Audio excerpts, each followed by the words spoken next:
A paz do Senhor Jesus para todos. Mais uma vez estou aqui, hoje trazendo a segunda lição da nossa revista Shekinah, onde nós estaremos estudando nesse trimestre sobre Atos dos Apóstolos. E o tema de hoje, dessa lição de hoje, é antes do Pentecostes. Essa lição será ministrada, será dada em todas as congregações da Assembleia de Deus de Guapimirim no dia 13 de julho.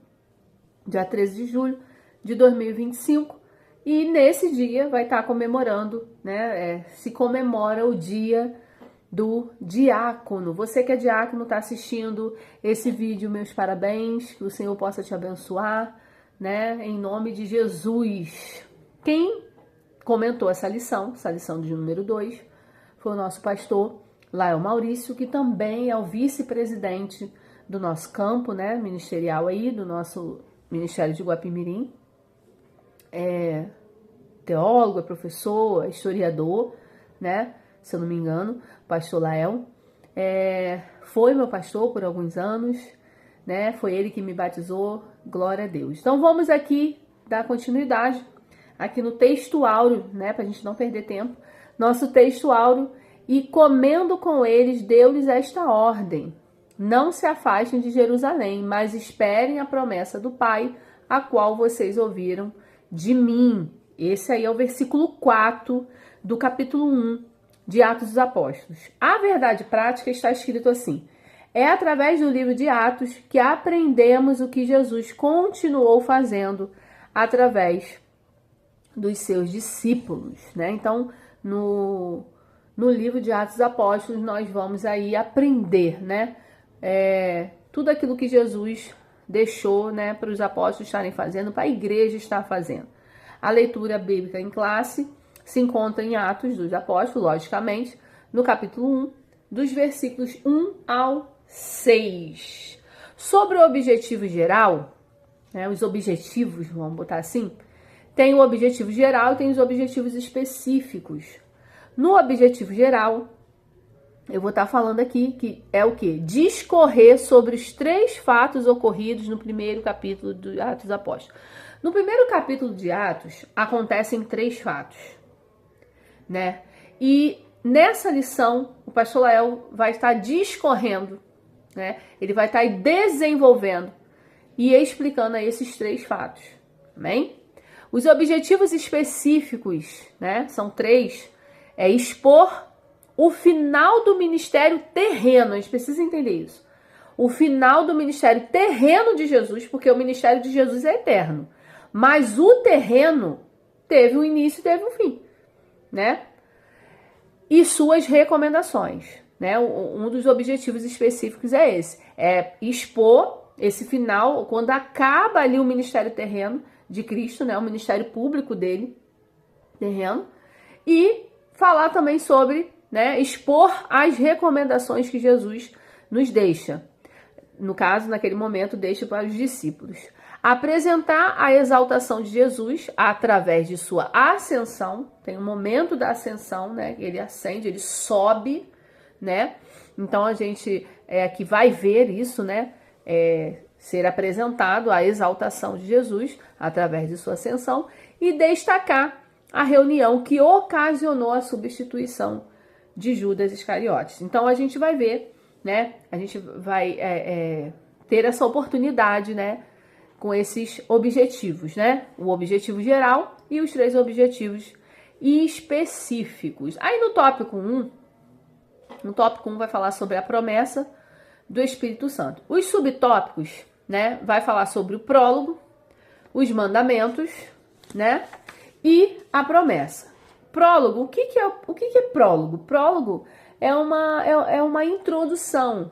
É ali onde o autor do texto, ele traz, um resumo, ele fala sobre o tema, ele fala sobre o desenvolvimento, que ele deixa a gente a par do que vai acontecer.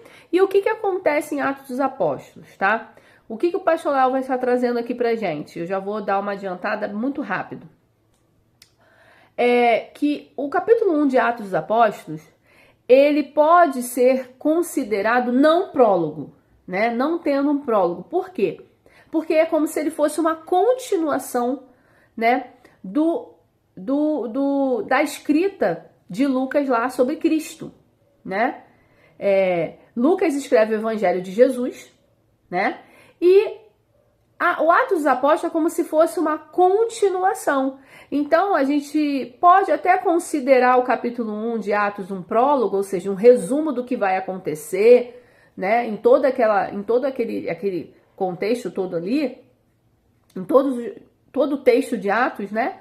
Seria um prólogo, sim, mas seria um prólogo, a gente pode até considerar como prólogo, mas a gente com essa atenção de que é uma continuação dos feitos, né?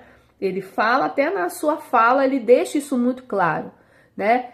Que ele estava falando antes, ele está continuando. Então, é como se fosse aí um capítulo 2 aí, né? Da escrita dele, mas a gente entende isso aí. Aí, nesse capítulo 1, nós temos os mandamentos, né? O que se refere, né? Esses mandamentos, vamos dizer assim, logicamente, né? Ficar ali em Jerusalém, né? Ficar e esperar, voltar para Jerusalém e esperar. E o interessante é que o nosso pastor Lael, ele traz aqui pra gente a palavra mandamento no grego, né? Que significa comandar, ordenar, mandar. Então, Jesus está mandando, não é uma opção. Vocês fazem se vocês quiserem. Não, é um mandamento, tá bom? E aí, no subtópico 3, né? 1.3, tem a promessa, né? Lucas relata um tempo de 40 dias que Jesus conviveu com os discípulos entre a sua ressurreição e ascensão. Aí o que acontece? Destacando as suas aparições com provas incontestáveis da sua ressurreição e dando explicações do reino de Deus. Nesse ambiente, né? Jesus não afastem de Jerusalém, mas o que? Esperem, né? Nesse ambiente, Jesus traz um mandamento, mas é um mandamento com uma promessa. Ele fala, não afastem de Jerusalém, mas esperem. Acontecerá algo, né? Terá uma promessa, né? Que promessa é essa? Vocês já sabem, né? Do revestimento de poder, vamos dizer assim, da inauguração do Espírito Santo de Deus na Terra. No tópico 2, a ascensão de Jesus, né? Quando Jesus ascende aos céus, ele sobe, né? Essa obra, né? Suprema que ele consumou, né? Cristo realizou muitas obras, porém a obra suprema que ele consumou foi a de morrer pelos pecados no mundo, né? E a gente vê aí que ele precisa cumprir essa missão, né? A partir daquele momento, ele já estava ressurreto e ele precisava ascender aos céus, ele precisava voltar para o Pai. Mas ele tem a promessa, mas eu vou enviar o outro Consolador. A gente viu isso lá em João, né? Agora a gente está vendo o fato mesmo, né? Em Lucas, em Atos dos Apóstolos, Lucas falando sobre isso. O revestimento de poder, subtópico 2.2, né? E o seu propósito, para quê? Né? E receberão poder, né? Esse receberão poder no original, né? Dinamis, no grego, dinamis significa dinamite. A igreja recebe um poder como o poder da dinamite. Eu nunca vi uma dinamite sendo explodida, mas assim, tão de perto, né? Mas é esse poder, é assim que Cristo fala com a igreja. A igreja vai receber poder, dinamite. É poderoso esse revestimento que o Espírito Santo traz para a igreja, né? E falando sobre ser testemunha, um fato muito interessante esse, naquele versículo que fala, e serão meus testemunhas, esse testemunha, né, vem da palavra grega martíria, que deriva de Marte. O que é Marte? Né? Julgados quando for levado ao tribunal por causa da sua fé. Então, quando a gente, muito cuidado quando a gente fala sobre esse versículo, a gente toma posse desse versículo, e serão minhas testemunhas em Jerusalém, tá até os confins. Quem são essas testemunhas? São os mártires. Então, a gente precisa saber o que está lendo, né? Para a gente não falar algo e depois não querer. Eu vou falar que eu sou testemunha, não, eu pego esse versículo para minha vida, né?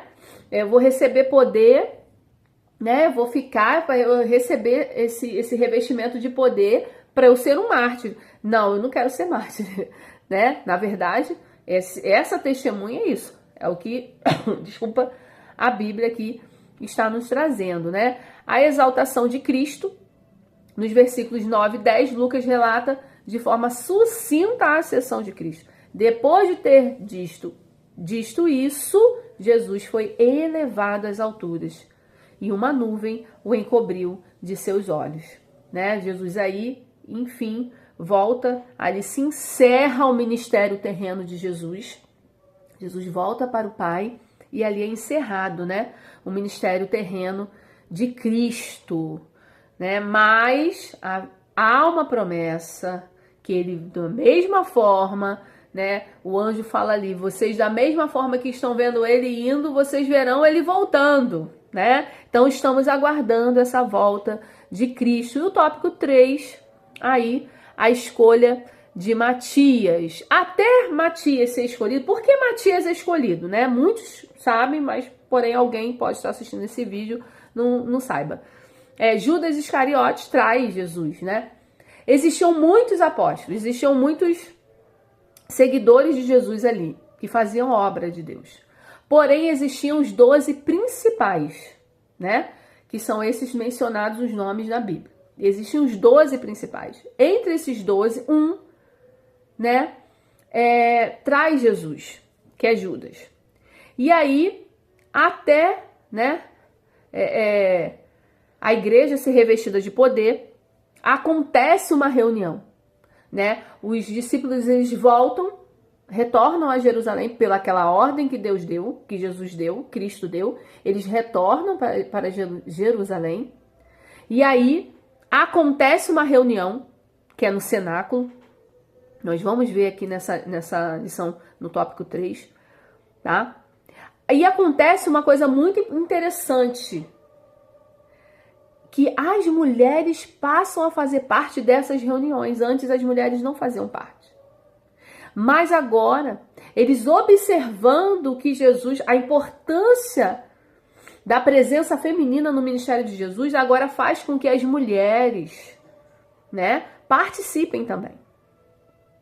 Então, essa reunião, e aí nessa reunião, né, Pedro se levanta como líder. Pedro, nós conhecemos também Pedro como aquele que nega Cristo, mas se arrepende e entende o evangelho da forma que tem que ser entendido, que até então ele não tinha entendido o evangelho. E aí ele entende, e ele realmente se converte e se torna um líder da igreja.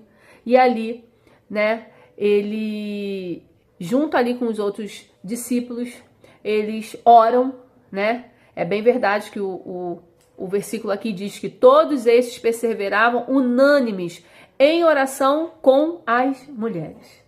As mulheres começam a fazer parte, né, desse ministério apostólico, desses homens.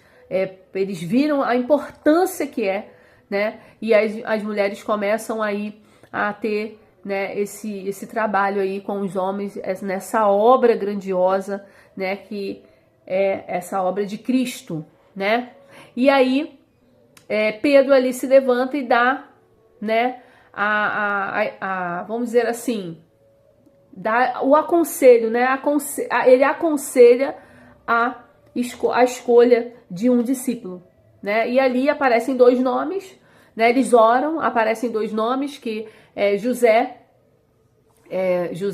o Justo, né? E Matias. E ali eles lançam sorte. Eu queria falar sobre isso rapidamente, né, que o tempo já está se esgotando. Eles lançam sorte. Lançar sorte era uma prática judaica, né? É uma prática judaica. E eles acreditavam, né? Eles acreditam, né? O judeu acredita que quando eles lançam sorte poderia ser por pedras, gravetos, enfim. Quando eles lançam sorte, eles acreditam que o próprio Deus escolhe ali, quando eles lançam sorte. Eles geralmente usam isso quando é uma escolha muito difícil, ou quando tem muitas opções, por exemplo, no Antigo Testamento, quando eles vão ali dividir a terra, né, Canaã, entre aquelas tribos, eles lançam sorte, né? O próprio Deus autoriza isso. E aqui, pela última vez, nós vamos ver, né, eles lançando sorte, porque a partir de então, o Espírito Santo de Deus entrará em ação. Aqui eles lançam sorte para escolher o próximo discípulo, para ficar no lugar de Judas Iscariotes, porque ainda o Espírito Santo de Deus não tinha sido inaugurado, ele não estava ainda aqui na Terra, oficialmente falando, né? Lógico que nós tínhamos a presença do Espírito Santo, mas oficialmente falando, ainda não estava. Então, eles ainda não tinham essa orientação direta do Espírito Santo, como nós vamos ver em outros capítulos de Atos dos Apóstolos, o próprio Espírito Santo de Deus escolhendo quem vai e quem fica, né? Fica, vai, não vai. O próprio Espírito Santo de Deus ali atuando, né? E aqui nós vamos ver eles lançando sorte aí para a escolha. E aí, pela sorte, eles também lançaram sorte com Jonas, né? Para descobrir quem era que estava trazendo aquela ira de Deus, e eles lançam sorte e cai sobre Jonas, ou seja, ali a gente vê que realmente Deus, né, está, vamos dizer assim, né, naquele controle de lançar a sorte. Né? Depois eles banalizam muito isso, até os soldados romanos fazem isso com aquela vestimenta de Cristo. Muitos fazem isso para ganhar dinheiro, jogatina, e não é esse o propósito judaico. Não era esse o propósito judaico. Depois banalizam essa ação aí, mas enfim, só para trazer esse esclarecimento aqui, a partir desse momento, né? A partir que o Espírito Santo é inaugurado ali no dia de Pentecostes. Então a gente está vendo o que aconteceu antes do Pentecostes. Então nós vamos parar aqui, né? Até aqui a próxima lição, a lição de número 3, provavelmente estará falando, né, do dia de Pentecostes, mas a gente aqui para aqui, né? E aí é escolhido aí Matias para ir fazer parte dos 12. Que você fique com Deus, que você estude sua lição, leia sua revista, valorize sua revista, né? Que isso tem um custo, né? É feito com muito carinho, não é cobrada a revista. Em toda a nossa... Você que está assistindo esse vídeo, você que não faz parte do nosso ministério, em todas as congregações, todos os irmãos que são membros, eles não pagam essa revista, ela é custeada, né, pela obra de Deus mesmo, pela obra de Deus. Não é os irmãos, eles não pagam pelas suas revistas. Nós, como fazem com outras revistas, eles vão lá na loja, na livraria e paga pela sua revista, né? Então você que recebeu sua revista aí na sua congregação, dê valor a isso, preserve sua revista, anote seu nome, né? No final do trimestre, guarda sua revista como recomendação, como foi comemorado agora os 5 anos. Vai que nós vamos comemorar mais 5 anos, aí você tem todas as revistas aí para estar fazendo uma coleção, né? Então, para você que está me assistindo, se inscreva no meu canal, né? Compartilhe esse vídeo com o maior número de pessoas do nosso ministério que você puder, tá? E fique com Deus e até a próxima lição.